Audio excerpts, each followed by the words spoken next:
কখনো কি ভেবেছেন রুকুতে কেন আজিম পড়েন, সিজদায় কেন আলা? কখনো কি একবার ভেবেছেন হাত বাঁধার সময় আল্লাহু আকবার, রুকুতে যাওয়ার সময় আল্লাহু আকবার, সিজদায় যাওয়ার সময় আল্লাহু আকবার, বৈঠকের সময় আল্লাহু আকবার, রুকু থেকে ওঠার সময় কেন সামি আল্লাহ বলতে হয়? এটা কখনো ভাবার আমাদের টাইম? যার কারণে নামাজ পড়েছি, পাটপারি কমে নাই। রব বলছেন আসসালাতু তানহা আনিল ফাহশাই ওয়াল মুনকার। আমি রব ফাইনাল ঘোষণা দিলাম, যার কাছে নামাজ থাকবে সে কখনো পাটপার হতে পারে না।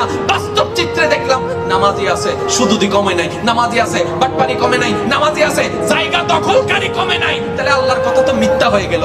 রব বলে আমার কথা মিথ্যা নয়, তোমাদের ভিতর ভেজাল। তাহলে আপনি কি চান 10 জনের মতো হতে? আপনাকে তো পাল্টাতে হবে না।